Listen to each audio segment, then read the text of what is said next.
Bonsoir à tous, très ravi de vous retrouver sur Truth TV, la télévision interactive. Bienvenue à Sport 3. Ce soir, on parle toujours de la CAN Maracana avec la finale perdue par les étalons marathoniens. La Ligue 1 avec la deuxième journée également, on en parlera dans cette émission et on parle évidemment de karaté avec le championnat national qui s'est tenu ce week-end également. Et tout cela, c'est avec la complicité de Ibrahim Kabré et Adama Salambere. Bonsoir Ibé. Bonsoir à vous Samy, bonsoir à tous les téléspectateurs de Sport 3. Voilà, bonsoir Salambere. Bonsoir Samy, bonsoir à tous ceux qui nous regardent. Ravi de vous retrouver Salambere. Ouais, c'est un super plaisir quand on est invité ici pour encore partager les informations sportives avec mon compatriote Bruno Derrien. Ça se passe toujours bien. D'accord, merci Salambere. Et on débute avec la CAN Maracana. Les étalons maracaniens ont perdu la finale de la CAN Maracana qui s'est tenue à Yaoundé face à la Côte d'Ivoire par le score de 2-1. On suit le reportage de John William Somda avec la voix de Yacinthe Sawadgo. Frustration et déception pour les étalons maracaniens à l'issue de la finale de la 9e Maracan Yaoundé 2022.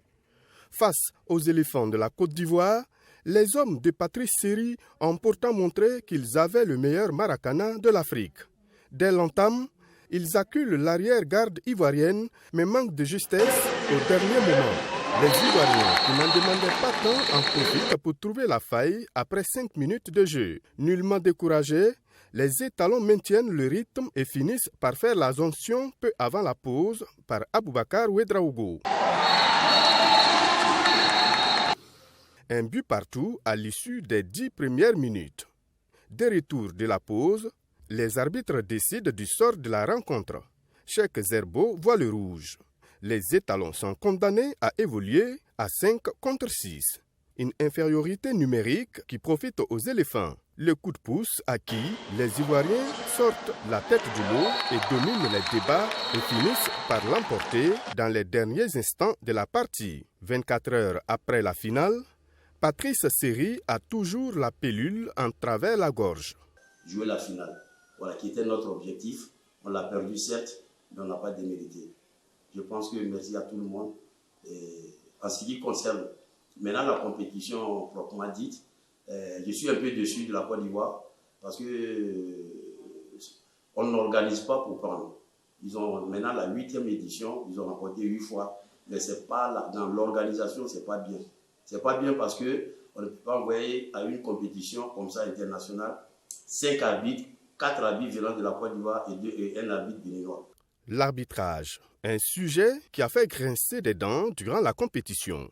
Pour les sélectionneurs des étalons, la Côte d'Ivoire, présente dans toutes les instances de la FIMAN, profite de sa position dominante. Le carton rouge est venu de la part d'un arbitre ivoirien qui était de l'autre côté du terrain. Celui qui a sifflé la faute, ce n'est pas lui qui donne le carton. Et c'est celui qui est de l'autre côté, parce qu'il y a 2 camps dans le Maracana. C'est comme le handball. Maintenant, c'est où s'est passée la faute, c'est devant l'arbitre béninois. C'est lui qui est venu pour pouvoir, et c'est lui qui a sifflé la faute, et c'est l'arbitre ivoirien qui a fait le geste de donner le carton. Pour sa 2e place, le Burkina repart avec des médailles et une enveloppe d'1 million de francs. La moisson pour le pays des hommes intègres ne s'arrête pas là. Drissa Traoré du Burkina Faso est désigné meilleur commissaire de la compétition. Voilà. La Côte d'Ivoire, 8 fois championne de la Maracan. Le Burkina Faso, pour sa première fois, qui arrive en finale, mais qui perd cette finale 2-1. Votre analyse par rapport à cela, Salamele? Bon, je crois que au vu de cette situation où en 9 CAN, la Côte d'Ivoire remporte 8, ça veut dire que réellement la Côte d'Ivoire est au-dessus de la mêlée. C'est une razzia totale par rapport à cette compétition. Qu'à cela ne tienne, c'est pas une occasion peut-être pour le Burkina Faso quand même de se dire que on a perdu et que la Côte d'Ivoire a peut-être organisé pour remporter. Ça dépend des règlements de cette compétition-là. On ne s'y connaît pas trop, mais il faut se dire quand même que la compétition a été organisée au Cameroun. Maintenant, si le règlement permet à ce que la Côte d'Ivoire amène beaucoup plus d'arbitres que les autres pays. Peut-être que c'est inscrit dans le règlement. Mais, sur 5 arbitres, ils ont envoyé 4 arbitres. Oui, c'est ça je dis. Parce que dans une compétition internationale de ce genre, bon, généralement, c'est les meilleurs arbitres que la fédération envoie pour diriger les différentes rencontres. Si la Côte d'Ivoire a pu avoir 4 arbitres sur les 5, ça veut dire que c'est les meilleurs. Et on ne peut que compter maintenant sur ses propres forces. Bon, parce que quand même, arriver en finale face à la Côte d'Ivoire, qu'il a remporté 8 fois, on ne va quand même pas dire que les 8 fois que la Côte d'Ivoire a remporté, c'est du favoritisme. C'est dû au fait que la Côte d'Ivoire a toujours eu peut-être les arbitres au plus grand nombre dans cette compétition. Mais on ne peut que s'en prendre à nous-mêmes parce que voilà, il y a également le talent qu'il faut peut-être souligner parce que la Côte d'Ivoire quand même, pour avoir remporté 8 fois, on peut dire à une équipe quand même joueuse face au Burkina Faso qui, bon, on peut déjà se satisfaire de la deuxième place. De la deuxième place parce qu'eux-mêmes, quand ils étaient venus ici, l'équipe que le Burkina Faso craignait, à mon avis, c'était contre la Côte d'Ivoire parce qu'elle avait déjà remporté 7 fois. Et le Burkina Faso, en tout cas, comptait faire une participation honorable et notamment viser la deuxième place. Je crois que l'objectif est atteint. C'est ce qu'il a dit. Et voilà, l'objectif est atteint. Il faut maintenant travailler pour aller chercher le trophée pour les prochaines éditions. Alors, Ibé, vous avez entendu un Boiseau, le coach de Burkina Faso, qui décrit un peu l'arbitrage de cette compétition. Pour lui, il y a eu favoritisme pour la Côte d'Ivoire. Qu'est-ce que vous avez à dire par rapport à cela?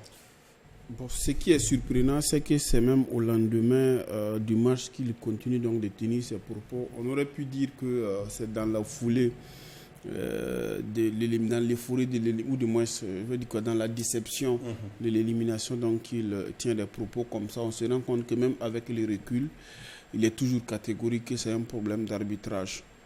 Et maintenant, durant toute la compétition, il y a eu problème d'arbitrage. Moi je pense qu'il faut aussi il faut éviter à un moment donné donc de se revêtir de la tunique du mauvais perdant.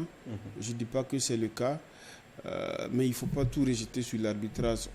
C'est connu de tous que en termes de Maracana, la Côte d'Ivoire c'est le meilleur pays africain et c'est connu de tous et ce n'est pas aujourd'hui. Et lorsqu'on les avait reçus ici sur ce plateau, j'avais dit que l'adversaire donc le plus craint, c'était justement la Côte d'Ivoire et que pour cela, l'objectif que la fédération elle-même s'est fixé, c'était d'arriver en finale. Et moi, je pense qu'ils ont fait quelque chose d'assez grandiose qui convient de saluer et encourager jouer la finale des tournois Maracana, de la CAN Maracana. C'est déjà véritablement quelque chose de très bien. Maintenant, comment se fait-il qu'on se retrouve avec 5 arbitres ivoiriens alors que sur les 7 conviés à ce tournant? Moi, je pense aussi que cela s'explique par le fait que la Côte d'Ivoire est beaucoup plus en avance par rapport à nous sur ce sport-là. Parce qu'il faut se dire que c'est un sport qui n'est pas suffisamment vulgarisé. Or, pourtant, la Côte d'Ivoire avait commencé à le pratiquer donc, depuis la nuit des temps, ce qui explique ces résultats ou du moins ce récent partage de ce côté-là.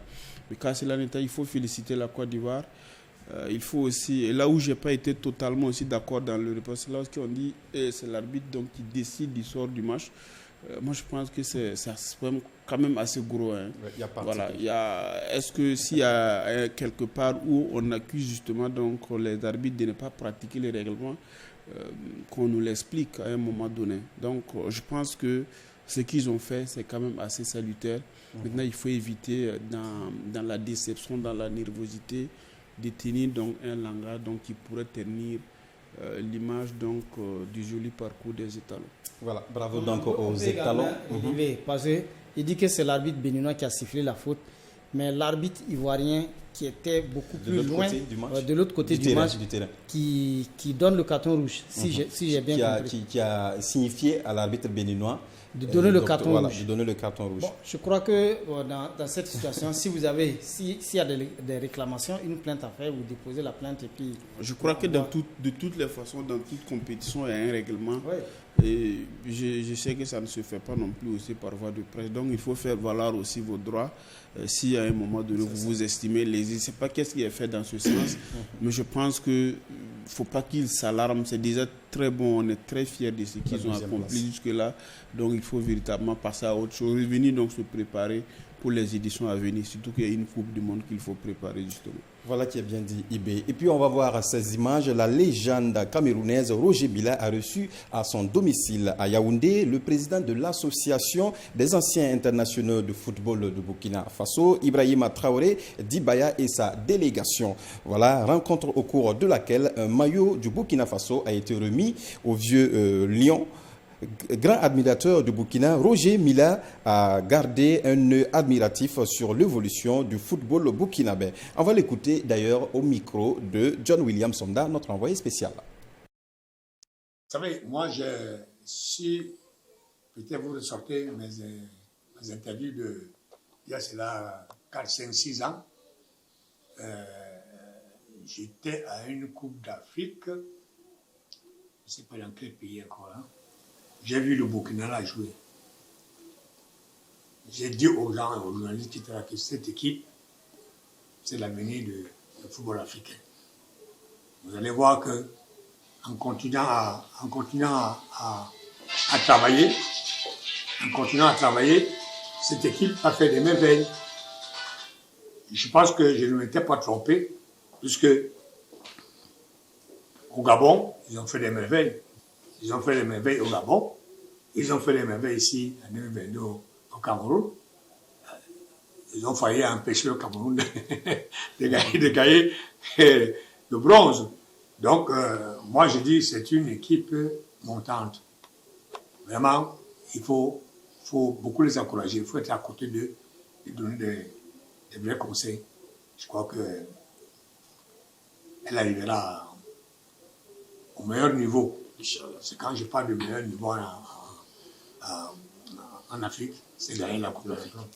Voilà, Roger Mila, le vieux lion du Cameroun, voilà, qui apprécie le Burkina Faso. Qu'est-ce que ça fait de voir qu'un ancien international comme ce monsieur apprécie le football burkinabé, surtout qu'on a tenu la baraque au niveau de la CAN au Cameroun? Ouais, ça fait chaud au cœur de voir ces internationaux, ces légendes du football africain apprécier son pays par rapport à la discipline qu'eux tous ils ont pratiquée.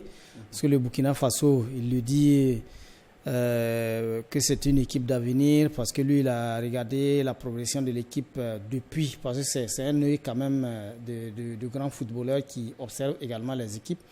Depuis Gabon, même s'il n'a pas signalé que c'est depuis 2013 en Afrique du Sud que le Burkina Faso quand même a commencé à s'épanouir, à beaucoup plus s'inviter dans les girons du football africain. C'est depuis ça que le Burkina Faso a commencé à taper dans l'œil des spécialistes. Et il a eu raison, parce que le Burkina Faso, en tout cas depuis ces années-là, ne manque pas de 1 au rendez-vous de la Biennale du football africain, et de 2 va toujours plus loin que prévu dans ces différentes compétitions. Donc, les conseils qu'il donne, c'est de travailler beaucoup plus pour rester dans cette dynamique-là, améliorer les performances pour encore éblouir, et pourquoi pas ne pas remporter une fois la CAN au moins. C'est le souhait de Toussaint Salambélé. Voilà.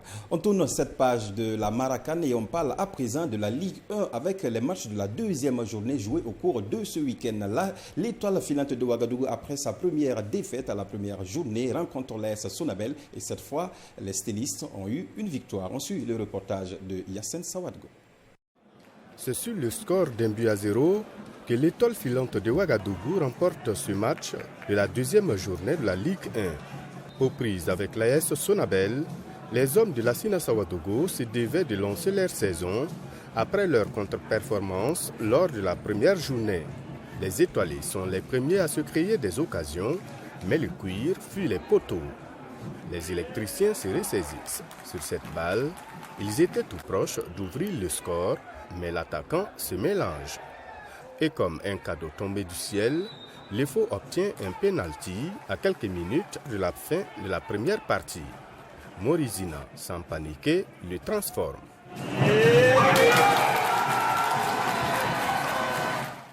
Un but à 0, score à la pause. À la reprise, les choses ne vont plus bouger malgré les multiples tentatives de l'AS Sonabel. Objectif donc atteint pour l'étoile filante de Ouagadougou.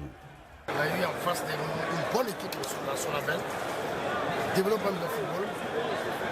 À partir du moment où on avait un acquis, on a préféré faire le dos pour défendre l'acquis. Et ça donnait l'impression d'être dominé. L'objectif à atteindre, c'est ça l'essentiel. Le risque est permanent en football. Parce qu'on peut rater un contrôle, le ballon peut rebondir, toucher la main, le risque est permanent. Il faut prendre le risque avec une bonne organisation. Ça réduit les marges d'erreur. Une équipe qui a pour objectif le titre, il faut savoir rebondir, quelle que soit la façon. Et c'est ce qu'on a fait. Pour le maître à penser de l'AS Sonabel, cette défaite est dure à accepter. Néanmoins, il félicite son adversaire du soir. Je pense que c'est la frustration. On a démontré qu'on sait jouer au football. Bravo à l'Étoile. Ils ont eu leur pénalty quelque part, ils ont marqué. Je ne veux pas contre ça. Mais je veux qu'on soit franc. Vous étiez dans les tribunes, vous avez vu. Voilà. On nous fuse au moins d'un point. Au moins un point. Ce match, on devait sortir au moins avec le nul. On n'est pas dit la victoire, mais ce n'est pas grave. Ça fait partie du football. Nous sommes à la deuxième journée. Nous, c'est notre premier match. On va refaire le vide dans la tête, aller charger les batteries et puis revenir. Il reste encore 29 journées. Je pense que c'est jouable. L'étoile filante de Ouagadougou renoue donc avec son public après la défaite face au Real du Faso lors de la première journée. Les électriciens qui jouaient leur premier match dans ce championnat tombent, mais a du temps pour se relever s'ils le souhaitent, eux qui ont encore près de 30 journées à disputer. Voilà, victoire donc de la Reine des Stades face aux électriciens, 1-0, alors que les électriciens, c'était leur première rencontre de la saison, puisque la première journée n'a pas été jouée, IB. Oui, c'est vrai. Leur premier match, puisqu'ils jouaient contre un représentant burkinabé en campagne africaine, c'est lors de la deuxième journée que l'AS Sonabel entre en scène. Malheureusement, donc, ça ne s'est pas bien passé pour elle. Parce qu'il y a un adversaire donc, qui s'appelle l'Étoile filante de Ouagadougou et qui avait perdu lors de sa première sortie face à une équipe insouciante du Real du Faso. Oui. L'Étoile filante de Ouagadougou, avec les objectifs qu'on lui connaît, se devrait effectivement donc, de relever la tête. Et là, en tout cas, ils ont mis leur plan de jeu, ils se sont bataillés. On a vu, ils ont montré quand même de très belles choses. Finalement, c'est les Faux qui remportent le gain du match, mais je crois que l'AS Sonabel a surtout montré aussi une belle leçon de foot. C'est vrai qu'au tableau d'affichage, c'est les Faux qui gagnent, mais je pense que l'AS Sonabel n'a pas démérité. Encore une fois, je ne dédouane pas les propos du coach, mais je pense qu'il y a quand même eu une action litigieuse qu'on n'a malheureusement pas vue dans le reportage, qui aurait pu être bénéfique à l'AS Sonabel. Ce n'est pas forcément un penalty, n'est pas forcément un but, mais c'est pas loin de là non plus aussi. Et je crois que dans le jeu, il y a eu une action quand même suffisamment litigieuse où tout le monde a vu la main d'un des défenseurs de l'Étoile filante de Ouagadougou. Malheureusement, l'arbitre, lui, n'a pas vu ça. On ne va pas lui en tenir rigueur. C'est aussi le sport, les erreurs, ça peut intervenir à tout moment. Et ce qu'on va se dire, c'est courage à l'AS Sonabel qui a montré de très belles dispositions. Et je crois que c'est une équipe sur laquelle il va falloir compter pour le reste de la saison. Okay. Salaméré, c'était la première sortie effectivement de l'AS Sonabel, une équipe qui joue, on va dire, le haut du tableau. Et là, une première sortie, il va sans dire que la deuxième rencontre doit être une rencontre où cette équipe doit forcément gagner. Oui, je crois qu'ils vont jouer leur match en retard mercredi prochain pour rattraper un peu les autres. Mais bon, il faut dire quand même que pour une première, l'AS Sonabel n'a pas dessus. L'Étoile également n'a pas dessus. L'affrontement même a eu lieu d'abord en conférence de presse où les deux coachs vraiment se sont bien exprimés. Et on ne savait vraiment pas où allait aller la victoire pour ce match. Mais il faut se dire que quand même il y a eu quelques petites erreurs à mon avis au niveau de l'attaque de l'AS Sonabel, où j'ai vu Aziz Traoré qui n'a pas beaucoup mis en difficulté la défense de l'Étoile filante de Ouagadougou, parce que vu son gabarit, vu sa taille quand même, normalement les balles aériennes et peut-être les remises, parce que à toutes les balles aériennes il est là-dessus, mais il ne s'est peut-être pas remisé pour une frappe hors de la surface ou peut-être été marqué. Oui. Mais ce n'est que le début du championnat. Et peut-être les automatismes vont naître pour qu'on voit réellement les valeurs de chaque équipe dans ce championnat. Mais par rapport au penalty dont on parlait, IB, en tout cas, moi, j'étais également... Pour vous, penalty ou pas? Non. C'est comme ce qui s'est passé en afterwork le vendredi entre la SEC et puis la SFNGA, où il y a eu la main non sifflée. Parce que dans ce genre de situation, l'arbitre étant proche de l'action peut considérer peut-être que entre la frappe et puis la main du joueur, le joueur n'a peut-être pas le temps de réaction de retirer sa main par rapport à la distance. Mais au niveau du match EFO à AS Sonabel, je crois quand même qu'il y avait une petite distance. Peut-être que le joueur où la balle est venue toucher, peut-être qu'il était masqué et que le ballon est venu lui surprendre. Mais ce qui est sûr, l'action s'est passée devant l'arbitre qui a jugé bon de ne pas siffler le penalty. D'accord. Ben, ça fait partie du jeu et on ne peut faire qu'avec.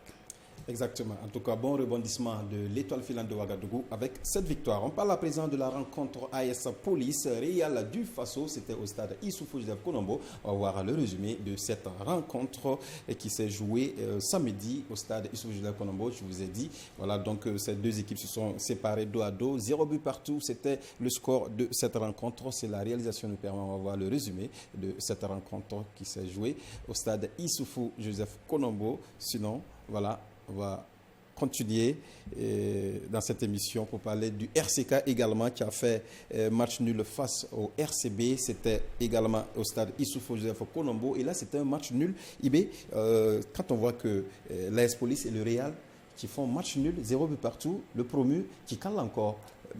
Qui cale pour cette deuxième sortie, puisque la première, c'était une victoire. Est-ce que c'est le promu qui cale? Est-ce que ce n'est pas la AS Police qui cale?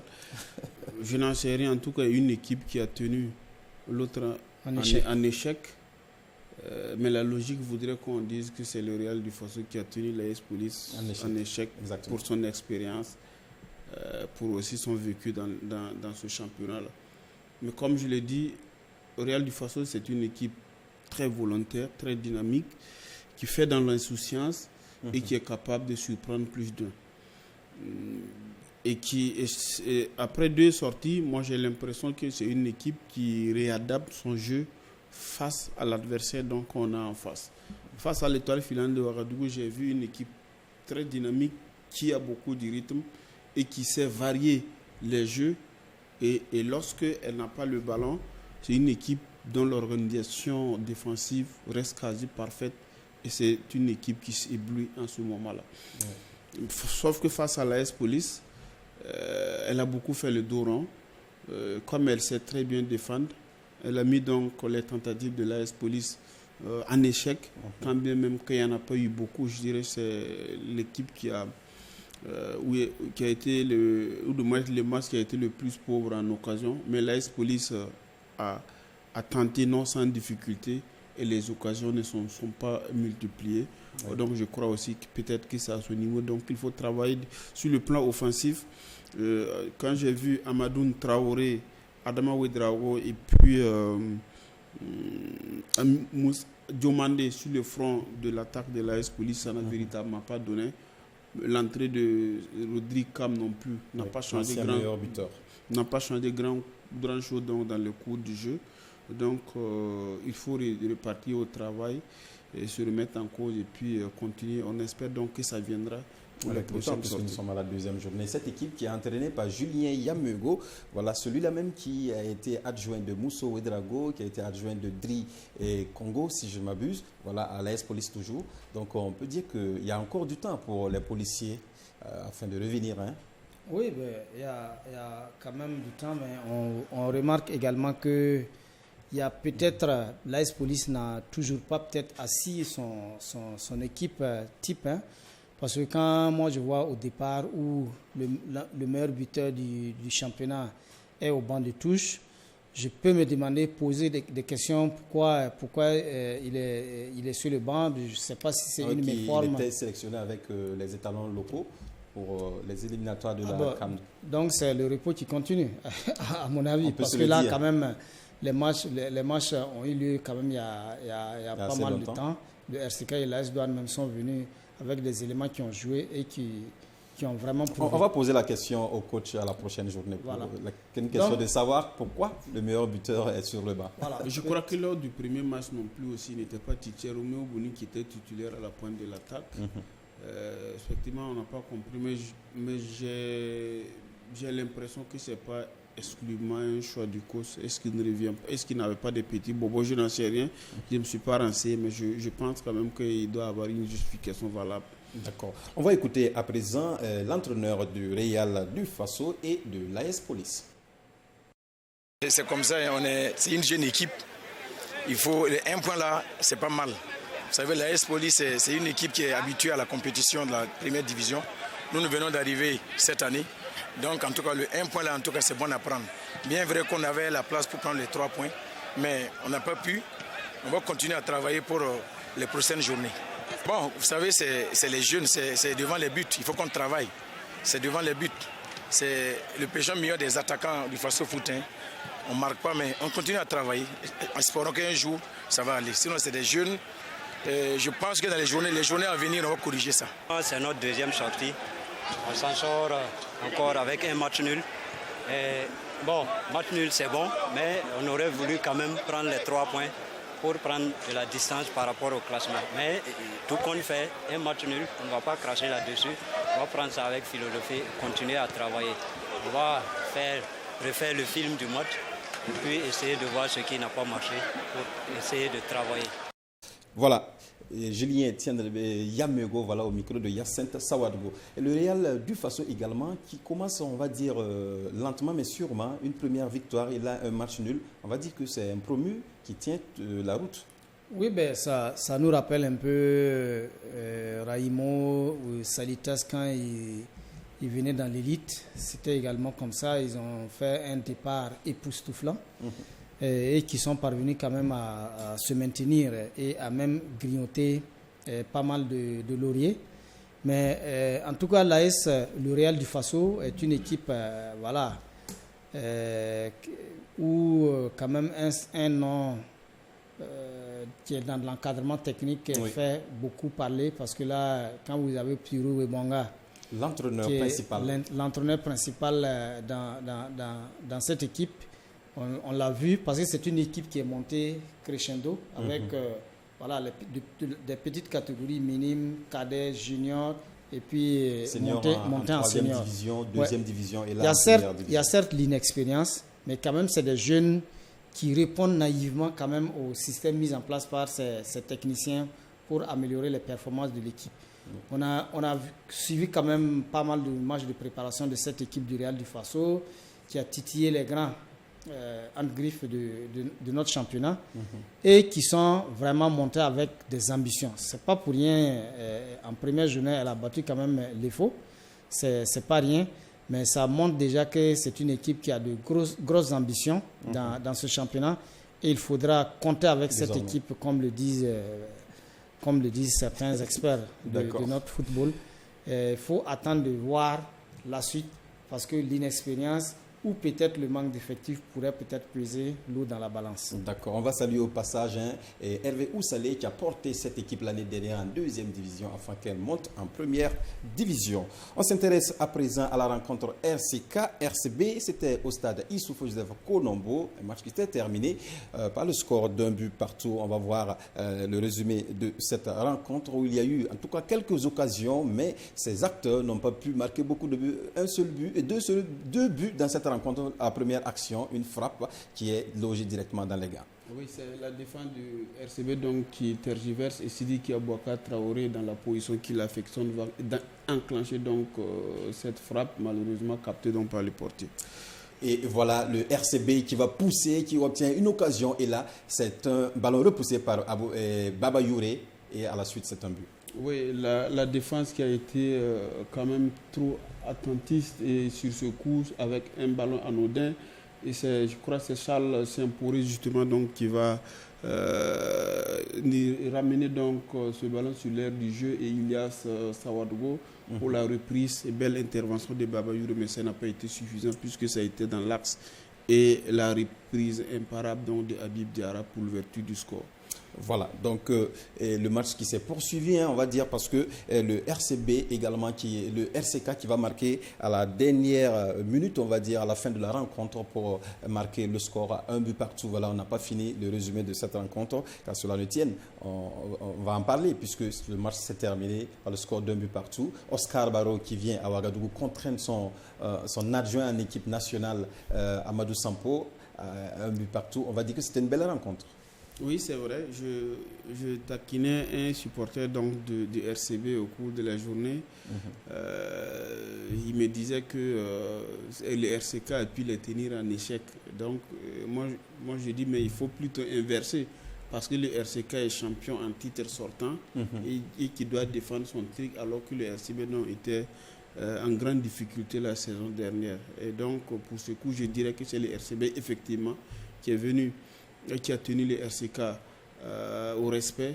Et ce que j'ai pu voir de cette équipe, qui a de très belles dispositions.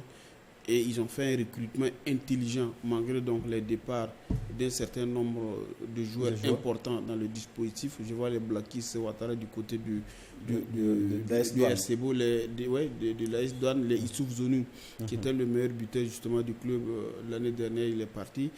Mais on a fait un recrutement intelligent derrière avec les Paul Christian, avec les Ilias Sawadogo. Je dirais qu'il y a encore, en tout cas, il y a des très gros noms qui ont été recrutés, des joueurs pertinents. Et ce qu'ils ont pu effectivement démontrer pour ce coup-là, je pense que le RCB, on peut dire en gros que le RCB is back. Voilà qui vient de dire. Alors, Salaméré, comment vous avez trouvé Oscar Barrow de retour dans le championnat national, après en tout cas 2 ans sans entraîner? C'est ça. Une équipe, on va dire. Non, mais de toute façon, ça montre également qu'il a quelque chose dans sa besace. Parce que là, être promu en équipe nationale, c'est pas rien. Ça montre également qu'il a le droit de suivre un peu les différentes prestations des joueurs, même s'il n'est pas sur le banc d'une équipe de première division. Au moins, il a le droit et l'obligation même de suivre un peu la prestation pour pouvoir faire sa sélection. Donc, je crois que c'est l'attitude d'un grand entraîneur. Lorsque vous venez, vous déplacez face aux champions en titre, vous essayez un peu d'exploiter un peu les erreurs du Rail Club, parce que, à mon avis, dans ce match, j'ai vu une équipe du Rail Club qui n'a pas totalement exploité les potentialités de son équipe, parce qu'il y a quand même de très gros noms également dans cette équipe du RCK. Si je vois une équipe du RCK qui démarre, par exemple, sans Memel Dao, qui est quand même le dépositaire de cette équipe, qui est sur le banc de touche, je me dis que celui qui prend sa place doit quand même... il était titulaire, on va dire. Oui. La première rencontre. Oui, mais bon, je ne sais pas pourquoi il a été mis au banc de touche pour ce début du championnat, parce que tous ceux-là qui ont joué en campagne africaine ont été ménagés, bien sûr, pour le début de cette rencontre. Ils devraient normalement être dans ça. Mais quand cela ne tient, nous ne sommes pas dans dans l'effectif, dans le staff du RCK pour savoir ce qui se passe avec ce joueur.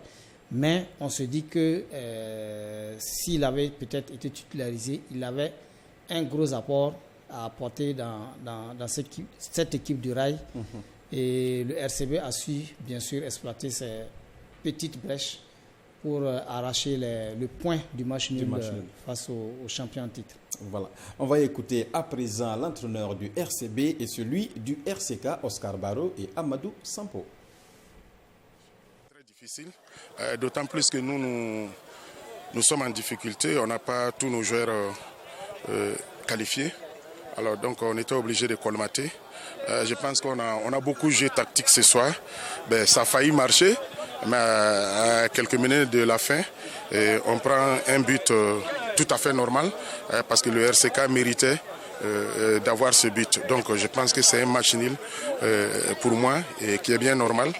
Chaque équipe a eu des occasions où elle pouvait tuer le match. Je pense que c'est un match nul que je trouve normal. Bon, ce qu'on veut dire, c'est dire merci de n'avoir pas perdu aussi le match. Et nous, on aurait dû donner le fouet à l'adversaire de nous fouetter. Dès les premiers instants, on avait des possibilités même de scorer jusqu'à 3-4. Voilà, on n'a pas pu le faire. Et dans les arrêts de jeu et manque de concentration, sur une transition rapide, l'adversaire part nous marquer. Donc vous voyez que la tâche devient très difficile et compliquée. En deuxième mi-temps, et on a pris le jeu à notre, comme vous avez vu dans le contenu qu'on a beaucoup travaillé dans les combinaisons et beaucoup de rythmes qu'on a imposés. C'est dommage qu'il y ait eu encore des occasions ratées. Et on aurait pu réellement repartir avec le 3 points si Faisal aussi avait concrétisé la dernière occasion qu'on a eue. Et tout ça là, c'est manque de confiance. Voilà, Amadou Sampo, l'entraîneur des Foucault. Comment vous l'avez trouvé d'ailleurs, cet entraîneur, à sa première sortie? Oui, je l'ai trouvé quand même assez calme et serein. Peut-être que c'est aussi la personnalité de l'adversaire qui existe. Comme vous l'avez dit, ce sont des copains en équipe nationale. Oui. Oscar Barrow est titulaire, lui il est adjoint. On a aussi suivi leur sobre aventure avec l'équipe nationale A. Donc, c'est deux entraîneurs qui se respectent mutuellement. Et donc, pour le coup, je pense que il n'y avait pas lieu de faire un show autour donc, du terrain. Et surtout le moment où l'égalisation intervenait, on s'est dit que à partir de cet instant-là, pour le Sampo qu'on connaît normalement, il devrait offrir donc du spectacle au public venu nombreux au stade au stade municipal Issoufou de Def Colombo. Mais globalement, son équipe s'est très bien comportée. Moi, j'ai aimé la réaction caractérielle donc, de cette équipe du RCK. Effectivement, avec entre-temps l'entrée de Raouf Memel Dao et surtout de Assami Compaoré qui est rentré, qui change le cours du jeu, qui a même marqué l'unique but du Rail Club du Cadero. Moi, j'ai trouvé une équipe globalement satisfaisante et les inquiétudes que nous avons par rapport au RCB et au RCK, nonobstant le fait que l'équipe n'est plus homogène comme la saison dernière. Je crois que la mayonnaise est déjà pris. Et pour une première sortie, en tout cas en championnat, ce qu'ils ont pu démontrer, c'est le football que nous attendons pour notre championnat. D'accord. Bravo donc au RCK et bonne suite en campagne africaine. Le RCK qui est toujours engagé en campagne africaine. Voyons ensemble l'ensemble des résultats de cette deuxième journée. Le Royal FC qui a fait match nul d'un but partout avec le Majestic. La SEC qui a battu l'Asfaïninga sur ses installations 2-1. L'EFO qui gagne l'AS Sonabel 1-0. Match nul des 0 buts partout entre l'AS Police et le Real du Faso. Salitas qui gagne sa première victoire 2-1 face à Vitesse.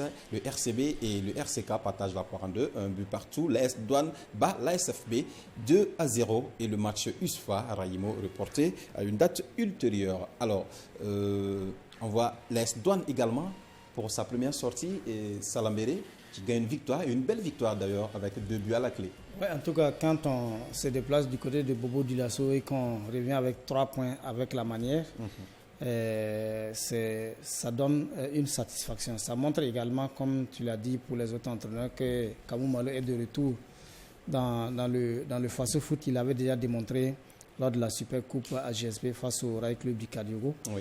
Malheureusement, ils ont eu un parcours assez bref en campagne africaine en se faisant éliminer par le Real de Bamako. Mais quoi qu'on dise, c'est une équipe qu'il faut compter avec parce que après 2-3 saisons où cette équipe a vraiment pourchassé le trophée en vain et qui s'est contentée de la Coupe du Faso l'année dernière et de la Super Coupe, c'est une équipe qui revient gonflée à bloc et qui va vraiment qui a vraiment affiché ses ambitions pour la course au titre. Il faudra compter avec cette équipe-là pour les matchs à venir et on sait comment est-ce que Kamou Malo peut gérer ce genre de situation. En tout cas, ça s'annonce palpitant la suite de ce championnat. Voyons le classement après cette deuxième journée. La SEC qui prend la tête avec 6 points, suivi du RCB également qui a 4 points. Salitas prend la troisième place avec 4 points. Si la direction nous permet, on va voir l'ensemble du tableau de cette deuxième journée. Le Real du Faso vient en 4e position avec 4 points après 2 matchs joués. L'Est Douane pour sa première journée à 3 points. Las Faininga pour sa deuxième journée, elle a 3 points également, classée 6e. L'EFO, 3 points, et 7e. Majestic à 2 points également, classé 8e. De l'autre côté du tableau, on retrouve le Royal FC, voilà, qui a 2 points. 2 points également pour l'AS Police, 1 point pour le RCK avec un match en moins. Un match en moins également pour l'USFA qui a 0 points. 0 également pour Vitesse FC ainsi que l'AS Sonabel et Raimo FC. Voilà, et l'ASFB qui termine le tableau avec 0 points à la clé. Voilà, IB, ici, l'ASEC de Koudgou en 2 sorties. C'est la seule équipe qui arrive à faire 2 victoires d'affilée. Oui, il ne faut pas oublier qu'il y a beaucoup aussi qui n'ont pas joué. Exactement. Voilà. Bon, donc, on s'en tient à ce qu'on a vu. Non, ce qu'on a vu. Oui, Raimo n'a pas joué 2 fois, la Douane n'a pas joué 2 fois, Dusfa n'a pas joué 2 fois, RCK n'a pas joué 2 fois. Donc il y a beaucoup d'équipes qui n'ont pas joué 2 fois. Donc cette place de leader de la SEC, c'est très bon à prendre. Il faut le féliciter d'ailleurs. Et comme je l'ai déjà dit dans la précédente émission, dans les perspectives du maintien, je crois que la SEC se positionne très très bien. Parce qu'on sait que la SEC ne jouera pas le titre comme d'habitude et lorsque ça concerne effectivement donc les clubs de l'intérieur du pays. Voilà.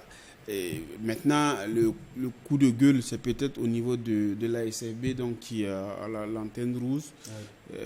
Là, il faut faire très attention parce que ça risque d'être un candidat sérieux à la relégation.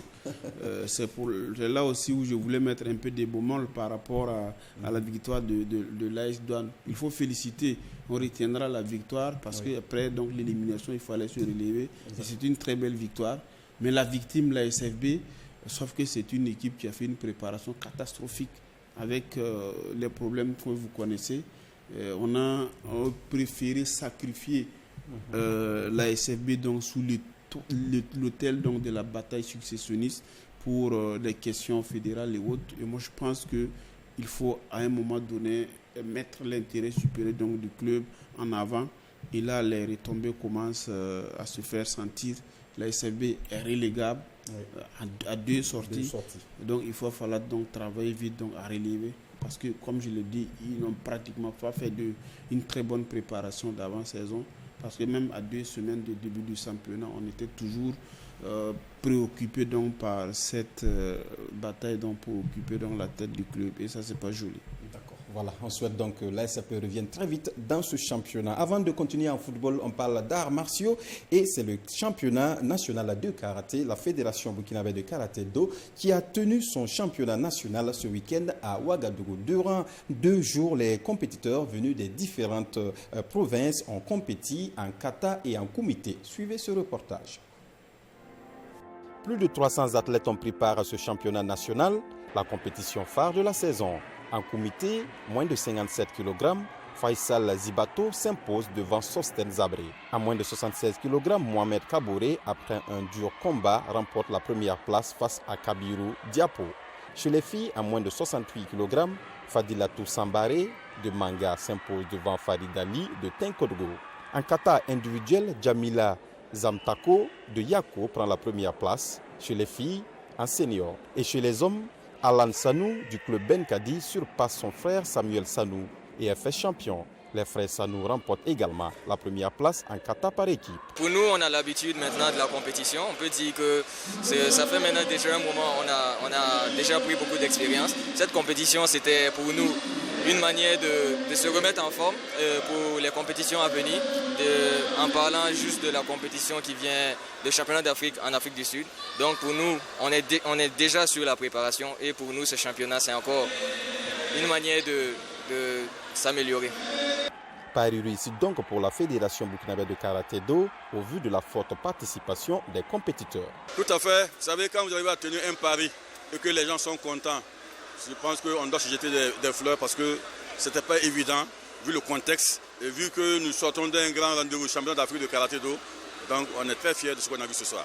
Vous savez, les médailles au plan international, c'est quoi? C'est le travail. Il faut que les gens acceptent de travailler. En toute humilité, travailler. Parce que le niveau, il est haut. Ici, ce que nous voyons déjà ici, il est moyen. Il faut avoir à l'international, on a toutes les nations qui sont là. Donc je pense que pour avoir des médailles, il faut travailler. Et nous sommes sur la bonne voie. Nous allons travailler. Si au bout du travail, on nous accompagne, je suis sûr que nous allons reprendre valablement le pays. Un niveau acceptable sur le plan général, selon le parrain, qui dit être satisfait. Bon, d'abord, je remercie beaucoup le public et les partenaires qui étaient présents. Je vois que le public est venu vraiment soutenir la fédération en question. Ça va montrer à la fédération qu'ils ne sont pas orphelins, que la population burkinabé les soutient. Ça, d'une part. D'autre part, j'ai vu les athlètes qui sont très jeunes et qui sont engagés. Et je les encourage toujours pour aller dans ce sens, pour qu'on ait demain des performances meilleures pour avoir des athlètes au plan mondial. La participation des combattants burkinabés au championnat d'Afrique de karaté en Afrique du Sud dans 2 mois marquera la fin de la saison sportive en karaté. Voilà, le championnat, la fédération burkinabé de karaté, et qui a tenu son championnat national comme à l'instar des autres fédérations d'ailleurs.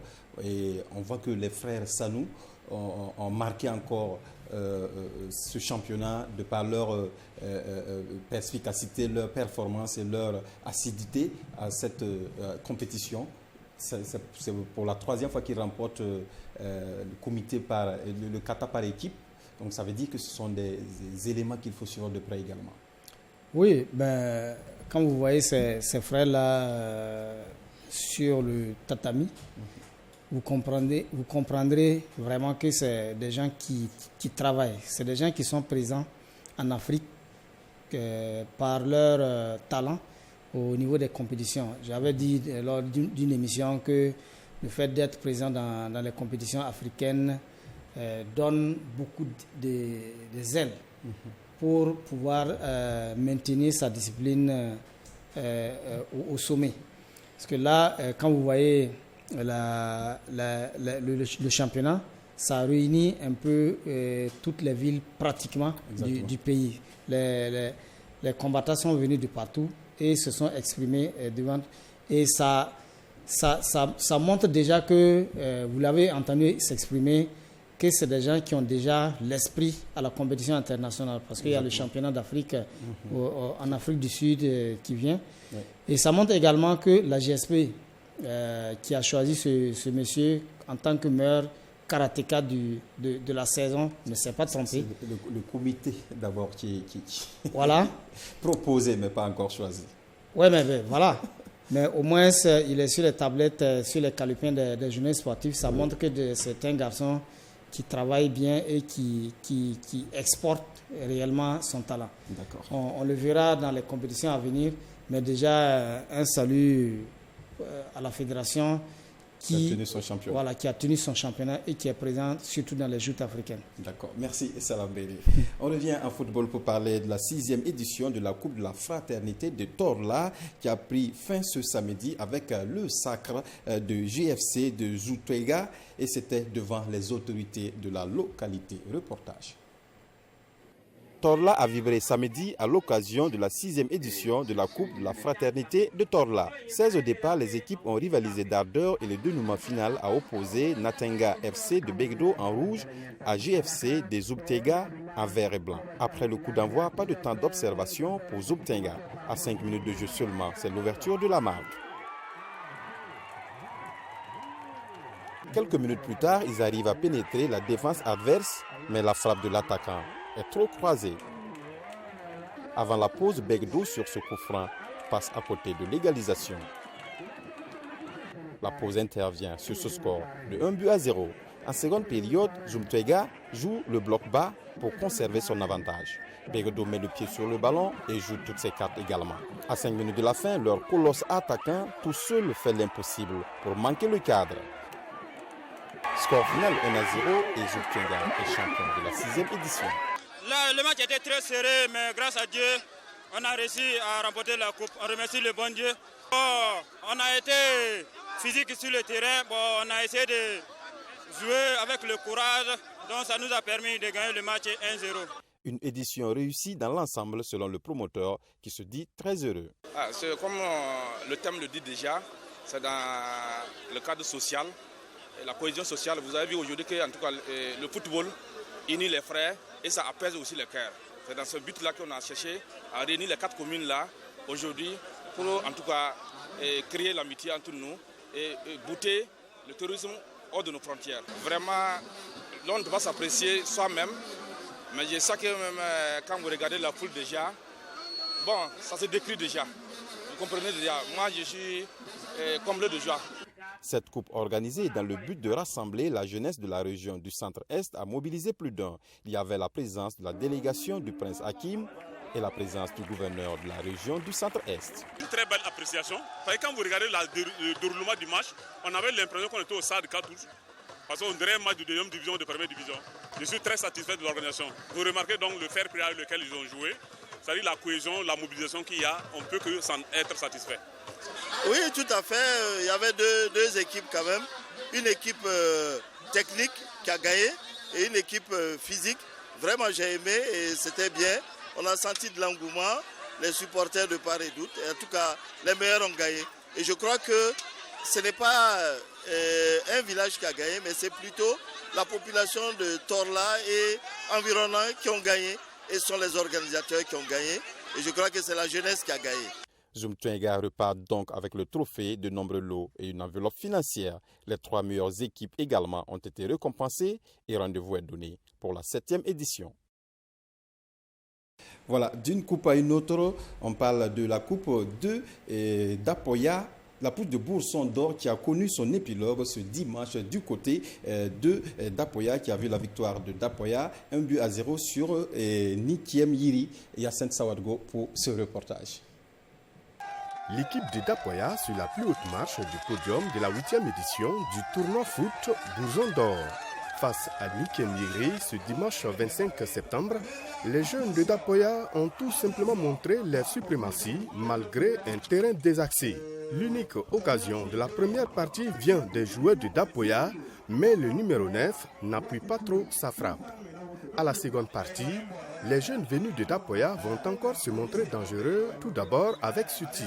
À force de pousser, ils finissent par trouver la faille dans le premier quart d'heure de la deuxième explication.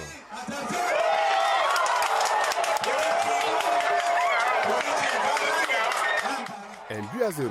Nikiem Yiri FC fera le tout pour le tout pour rattraper le retard, mais à 20 jusqu'au coup du sifflet final et Dapoya est fait champion de la 8e édition. C'est un promoteur très satisfait du bon déroulement du jeu et partant de là, de tous les tournois.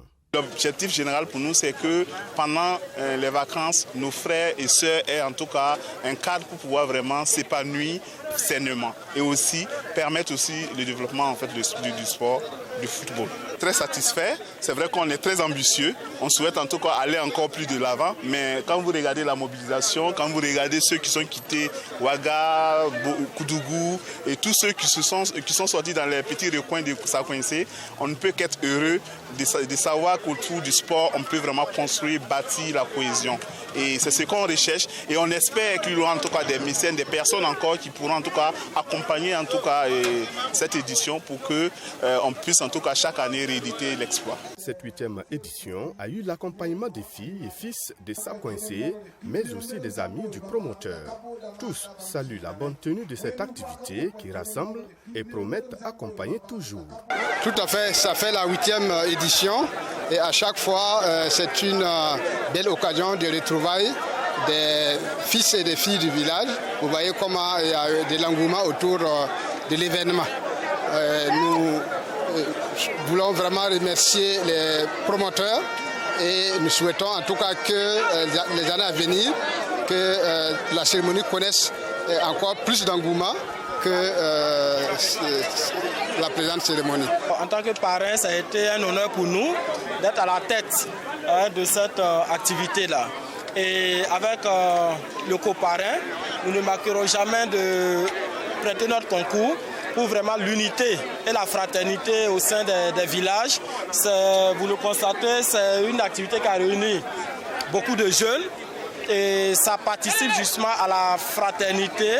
Et nous pensons que là où les jeunes arrivent à s'entendre, à passer des moments de détente, de joie, ça raffermit encore plus les liens pour plus de paix et de sécurité. Nikengiri FC, finaliste malheureux, s'en sort avec des médailles, un jeu de maillot, un ballon et des numéraires. L'équipe de Dapoya, vainqueur de cette 8e édition, repart avec des médailles, un jeu de maillot, un ballon, des numéraires et le trophée.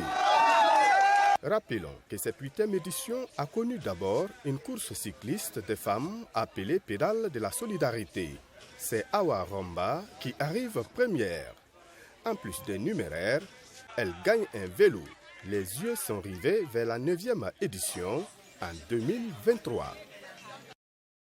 Merci Hyacinthe Sawadogo pour ce reportage et c'est ce qui met fin à cette émission. Merci Ibé. Merci Assami, ça a été un plaisir de passer la semaine avec toi. Ben voilà. Merci Adama Salambere. Merci Assami. Voilà. Merci à vous aussi qui nous avez suivis. On se retrouve lundi pour une autre émission. D'ici là, portez-vous bien. Merci aussi à l'équipe de réalisation autour de Aimé Zondi. Au revoir.